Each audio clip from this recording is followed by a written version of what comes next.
Breaking tonight, eyewitnesses to the deadly Benghazi terror attacks finally get their chance to speak 14 months after lawmakers first requested to speak with them. 4 Americans died in Benghazi, Libya that night. Just this week, Congress getting the chance to interview 5 CIA eyewitnesses in closed-door sessions. Now in an exclusive interview, Republican Michigan Congressman Mike Rogers joins me. He's chairman of the House Intelligence Committee, which is leading this investigation. Mr. Chairman, great to see you. Great to see you, Megan. And by the way, congratulations on your show. Thank you, sir. It's great to have you here. I want to ask you, let's just go through it piece by piece so the viewers can follow us. First of all, I want to ask you whether you believe it took 14 months to get these witnesses in front of you. You were stonewalled in getting access to them. You know, and I don't, and let me tell you why. So we had a good base of interviews from the FBI who interviewed them fairly shortly, not as close to the event as I would have liked, but very close to the event. So we had this base of interviews that we were using to try to determine what leadership discrepancies were in what events happened on the ground.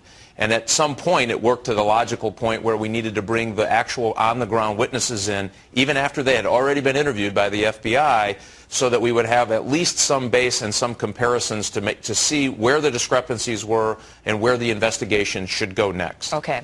One of the big issues in this attack is whether the fighting that was going on there was constant or whether there was a lull in the fighting.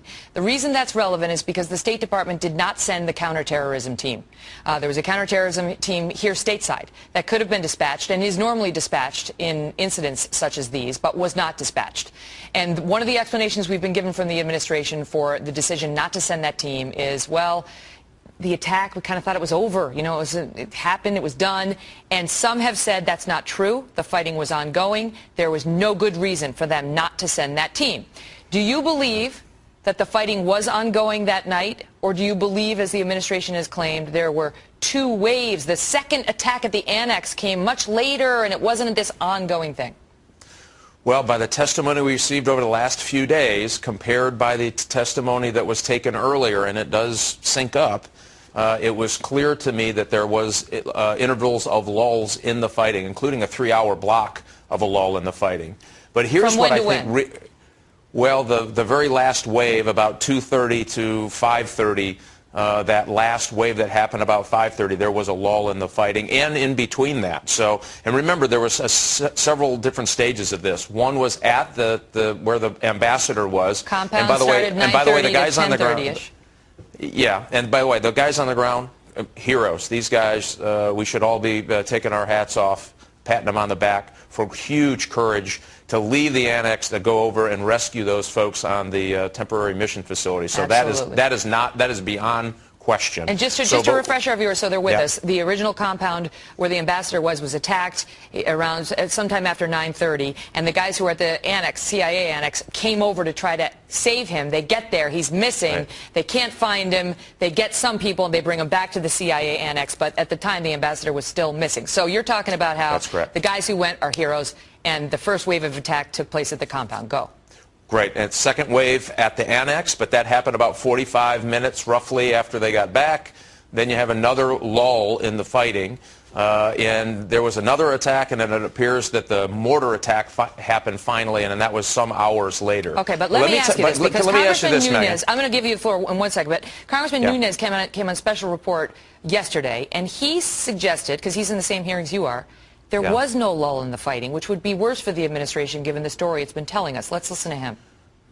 Is that your impression now of what happened, that there were these 2 separate attacks with an hours-long lull in between? Well, there is conflicting testimony, and I will tell you this, that I believe the survivors. And the survivors tell you what, that it was more constant? I don't think it ever stopped. Why are you guys disagreeing?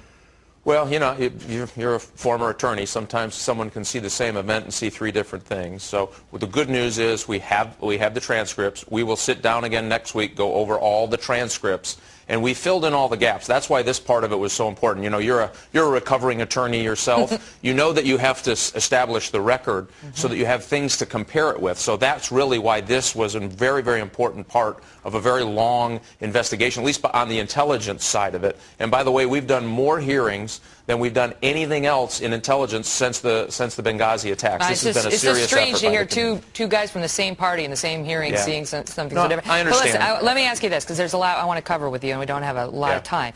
There's an allegation that these men, these CIA operatives, were forced to sign, or to sign non-disclosure agreements, confidentiality agreements, which the accusation is that would be highly unusual for them to be asked to do that because these CIA guys have to sign that at the beginning of their employment. There's no reason to turn around and ask them to sign that again, and the suggestion is they were asked to do it at the memorial service for the guys who died in the Benghazi terror attacks, that at that memorial service they say, hey, can you sign another one? And that they did it. Is that true? It appears that they did, in fact, sign a non-disclosure agreement on the date of which they returned to the agency. Now, there's 3 people that have been interviewed, or 4, candidly, that had to sign non-disclosure agreements. There's an explanation for all but 1, and that's certainly something that came out in the hearings here that we're going to have to go back and ask some further questions on.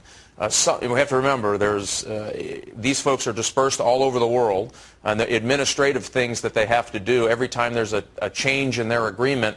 There's rule requirements that they have to sign another one. Sometimes it happens candidly, and sometimes it doesn't. Come on. No, they come I'm just back saying and on the day of the Benghazi memorial service, with non-disclosure agreements already in place, they're asked to sign one. I mean, that doesn't pass the smell test. No, it doesn't, and unfortunately there are reasons to sign it, but there are also, it doesn't pass the smell test that it happened on the day that they came back. That's the one discrepancy that came out of all of this testimony that will require further probing by the committee, and that is ongoing. Matter of fact, we had some meetings subsequent to that on that particular issue. But let me tell you one thing, Megan, that I think gets missed in this.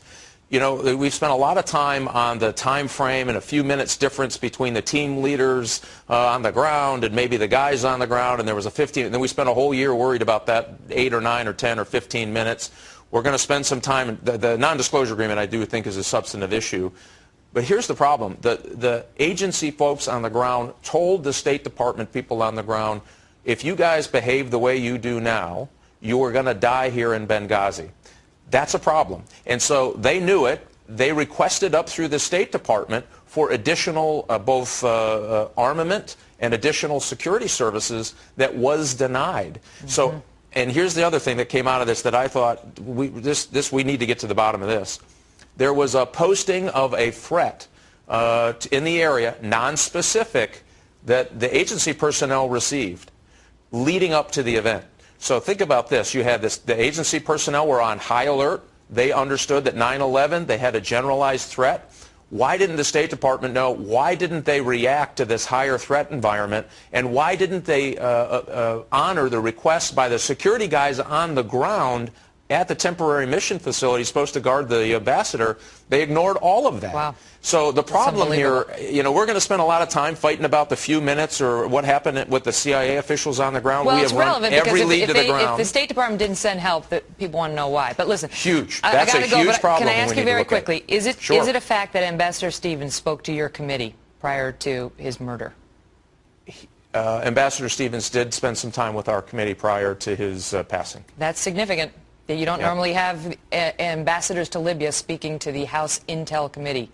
And that lays the foundation so the viewers understand for yet another question we should be asking about why he wasn't better protected and why he was even at that consulate on the 9/11 anniversary. Mr. Chairman, you're a good man to come on. Thank you, sir.